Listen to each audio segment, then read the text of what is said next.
Autre sujet qui concerne les jeunes, les ados. En début de semaine dernière, je vous ai parlé de ce qui s'était passé en Angleterre.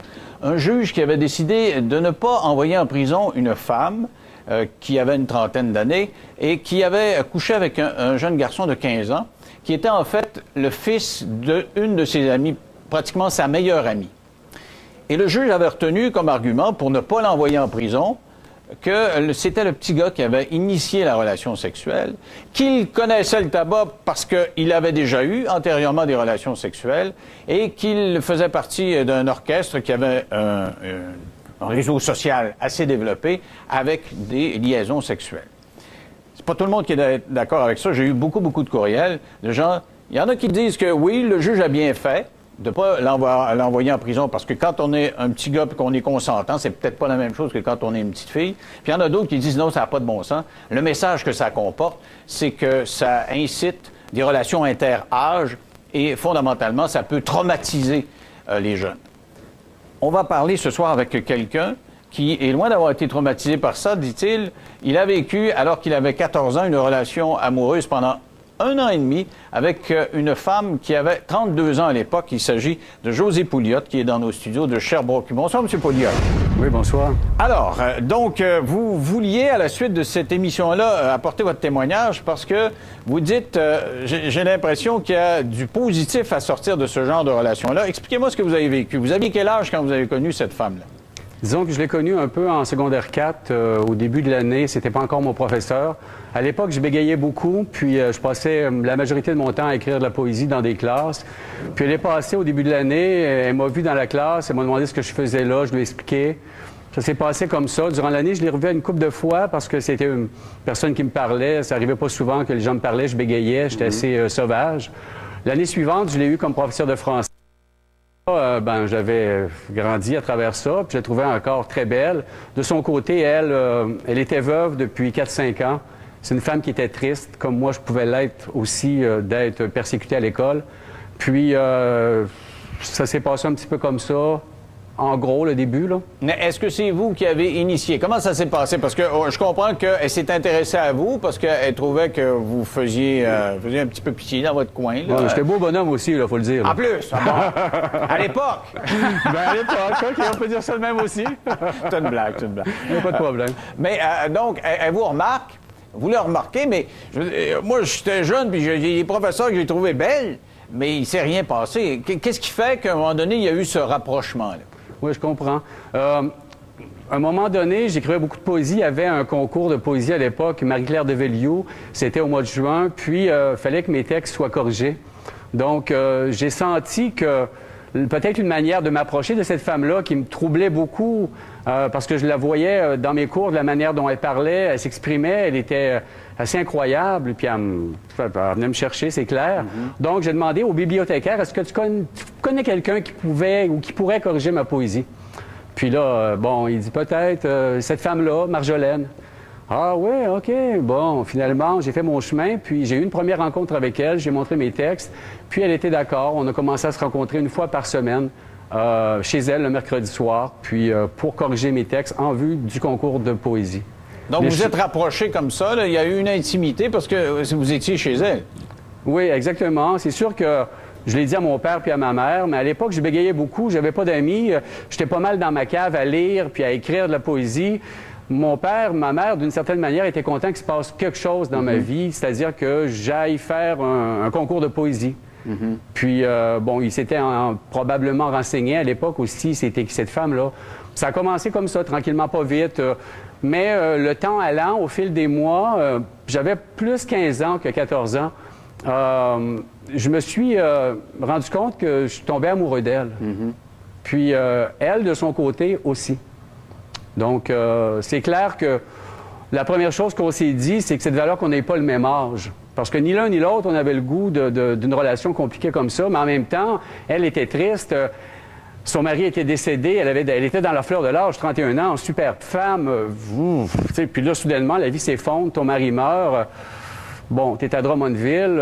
Tu vis ta tristesse. Puis moi, d'un autre côté, je vivais la mienne. Donc, on a une communauté à ce niveau-là qui s'est tranquillement qui a tranquillement migré vers autre chose, finalement. Là. OK. Alors, parlez-moi du moment où ça se passe, parce que pour le juge, là-bas, ça a été extrêmement important dans son jugement, le fait que ce soit l'homme qui est initié, ce soit le petit gars qui a initié ça. Comment ça s'est passé, le premier rapprochement? Disons que j'ai commencé par lui écrire de la poésie, puis lui avouer que d'une certaine manière, je ressentais quelque chose. Elle était très réservée. Elle me nourrissait pas dans ça, mais non plus me disait pas que c'était mauvais. Puis, ça a été Pâques. À la fête de Pâques, j'avais insisté à plusieurs fois pour prendre un verre de vin avec elle. Parce qu'à l'occasion, je buvais un peu de vin avec mes parents. Puis le soir de Pâques, finalement, on a pris un verre de vin. J'en ai pris un deuxième. Puis là, je me suis déjeuné. J'ai dit, je veux mon coco de Pâques. Ben, elle dit, tu l'as eu ton coco de Pâques, ton petit œuf Laura Secor. Non, non, je veux mon coco de Pâques. Je veux un bec. Non, non, il n'y en a pas question. Finalement, ben, à force d'être tannant, comme je peux l'être, comme les gens qui me connaissent le savent, ben, j'ai finalement eu mon coco de Pâques. Mais ça a pris quand même du temps par la suite. Ça a pris des mois avant qu'il se passe autre chose parce qu'on s'est senti coupable par rapport à ça. Ah, juste le premier bec, là, il y avait de la culpabilité. Ben, c'est sûr, quelque part. Vous aussi, vous ressentiez de la culpabilité? Ben, j'étais comme plus troublé qu'autre chose. Je me disais, hey, qu'est-ce que je fais là? C'est pas une fille de mon âge, là. C'est une femme dans quoi je m'embarque. Puis c'était clair qu'elle aussi se posait la même question. Mais d'un autre côté, avec les filles de mon âge, il n'y avait rien. J'étais le petit bégayeux de l'école, les oreilles décollées. Donc, il se passait rien.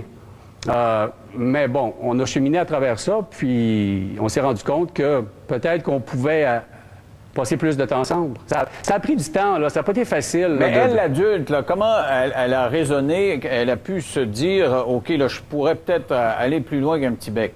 Bien, c'est qu'à un moment donné, elle m'a demandé si j'étais d'accord à ce qu'on aille rencontrer mes parents, qu'on aille se présenter, finalement. Puis, elle dit ça, c'était important pour elle, que les gens le sachent. Donc, mes parents surtout. Donc, j'ai parlé à mon père, j'ai dit, ben, père, je me suis fait une blonde, elle est un petit peu plus vieille que moi. Génial. Oui, quand même, là, j'étais pas pour dire, bon, elle est 2 fois mon âge en partant, là, c'était difficile quand même, là, c'était pas aisé, là. Qu'est-ce que faisait votre père dans la vie? Mon père était chef de police. Chef de police en plus? Ouais. Wow! Ouais, mais d'une certaine manière, il était surpris, mais il était heureux aussi que son gars, ben, il fasse des pas un petit peu vers l'avant, là.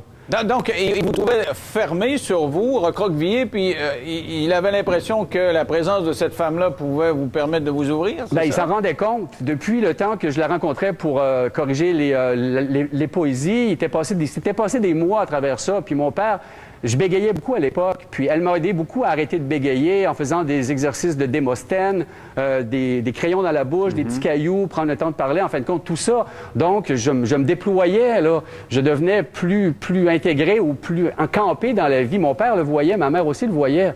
Et ça avait des effets tout de suite, là. Mais donc, après le premier bec, puisque c'est de relations sexuelles dont il est question, c'est le centre de l'affaire, qu'est-ce qui s'est passé? Ben, disons qu'il y a eu un deuxième bec. Bon, passez-moi les 12 premiers. OK, justement, on va aller au vif du sujet. Okay. C'est qu'à un moment donné, quand il est venu à la maison, mon père, quand il s'en est rendu compte que j'avais une relation puis que je l'aimais, il m'a pris de côté, on a pris une marche ensemble, puis il m'a dit, je suis d'accord avec ça. Il dit, pars de toi, sois certain que tu fais les bonnes choses, puis si t'es inquiet, viens m'en parler. Ma mère, elle trouvait ça un petit peu plus dur. On s'entend qu'il y avait à peu près le même âge. Pour ma mère, c'était peut-être plus difficile. Aïe, aïe, pas mal plus difficile, on pourrait dire. Il me chantait même un petit peu une jalousie. Elle perdait son petit amoureux, là, quelque part, là. Puis, mais c'est correct. Elle a vu que c'était pour le mieux. Donc, une fois que cette étape-là a été passée, là, à l'école, à la polyvalente, il y a eu des plaintes. Parce qu'on se promenait ensemble, on se promenait main dans la main, on s'embrassait parfois. Mais elle était professeure, elle faisait ça dans le cours d'école? Non, pas dans le cours d'école, on s'entend quand même. Il ne faut pas quand même mettre le feu aux poudres. Okay. Non, mais on allait au cinéma, par exemple. On avait été au cinéma de ville, puis les gens nous avaient vus aller au cinéma ensemble. Mais on s'entend, Drummondville, petite école, tout le monde le sait en dedans. Elle n'était pas peureuse, surtout un professeur, parce qu'une relation d'autorité, en principe, elle n'a pas le droit du tout. Je suis tout à fait d'accord avec vous. Elle avait beaucoup de guts, elle avait beaucoup de courage. Est-ce qu'elle avait du courage ou si elle était malade? Parce que, vous savez, les sexologues qui sont venus ici, sur le plateau, me disent que les adultes qui ont une attirance pour des adolescents, ou particulièrement les femmes adultes, c'est parce qu'elles sont émotivement déséquilibrées. Ben, c'est facile à dire, des jugements en porte-pièce comme ça. C'est sûr que c'est du cas par cas. La chose qui nous a rapprochés d'abord, c'est qu'on était tous les deux dans nos souffrances. C'est pas une question d'âge. Elle aurait eu 60 ans, puis j'en aurais eu 25. On se serait rencontrés, puis on aurait connecté d'une certaine manière. L'âge est venu en second plan, mais c'est sûr que c'est le centre de la question quand même. Ben mais oui, ben, mais c'est pas elle un n'était détail. pas, comme on peut dire, déviante, là. Elle était là, avec quelque chose qui se produisait qui était un peu, d'une certaine manière, incroyable. Aviez-vous des relations sexuelles complètes? Non, c'est ce qui est arrivé. C'est qu'à un moment donné, en cours de route, on a discuté beaucoup de ça, puis moi, j'avais beaucoup le goût d'avoir de la sexualité complète et plus que complète. On s'entend, là, je commençais à avoir 15 ans, là, je courais tous les jours, j'étais pas mal plein d'hormones. Vous n'étiez pas traumatisé, là? Traumatisé de quoi, au Ben, juste? c'est parce qu'on dit que ça peut être traumatisant là, pour les Ah oui, gens. d'avoir trop de sexe, c'est très traumatisant, c'est sûr. Non, c'est pas de ça qu'on parle, hein. Mais il y avait rien qui me traumatisait dans ça. Donc, vous étiez prêt, puis c'était... vous faisiez tout? Ben moi, je tendais vers elle. Je tendais, j'essayais de nourrir, j'essayais de la faire franchir cette ligne-là que la société avait mis, qui Non, mais disait... si je comprends bien, vous avez eu... vous êtes caressé, nu, Ça collé... s'est pas exactement passé comme ça. Ça a pris du temps. Disons qu'à un moment donné, elle m'a dit, moi, j'aurai jamais de relation sexuelle complète avec toi. Pas tant qu'on ne sera pas mariés. Ça, c'était important pour elle. C'est comme une limite, une ligne qu'elle avait dit. Si notre relation se développe dans le temps, puis qu'on en vient qu'à se marier, ben là, on gardera ça pour ce moment-là. OK, donc tout, mais pas ça. Exactement. OK. Donc, c'est on s'entend important, non, mais tout. c'est important de comprendre, parce que là, Oui. si on faut appeler un chat, là, vous avez eu des relations sexuelles avec elle, sauf la pénétration. On peut dire ça de même. OK.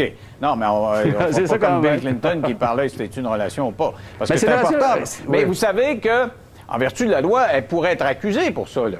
Bien, à l'époque, je vous dirais qu'à l'époque, c'était, j'imagine, il y a 35 ans,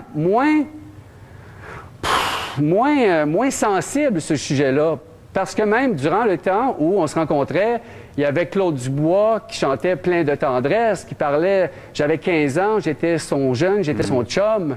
Puis les gens appréciaient cette musique-là. Il y avait David Hamilton qui publiait des films comme Billy Tiss ou des livres de photos. Mais il y avait Denise Bombardier qui ramassait l'auteur français qui fantasmait sur les jeunes femmes aussi. Oui, là. mais Denise Bombardier, on s'entend-tu que c'est peut-être elle, on parlait tantôt de difficultés émotionnelles, là. On peut peut-être la prendre comme cible, mais on la prendra pas quand Ouais, même. mais je pense Mais pas c'est qu'elle parce était que c'est toute seule. Je Denise pense pas qu'elle Bombardier était qui toute seule. dit Moi, je ça. faisais de la radio, monsieur, je faisais de la radio à cette époque-là, et en ligne ouverte, 95% des gens étaient d'accord avec elle. Mais là, si vous voulez, il faut Ouais, faire... mais peut-être. Là. C'est sûr que quand il y a de l'autorité à la radio, c'est sûr qu'on va aller dans ce sens-là. C'est difficile d'exprimer son point de vue. C'est difficile pour moi de venir ici ce soir.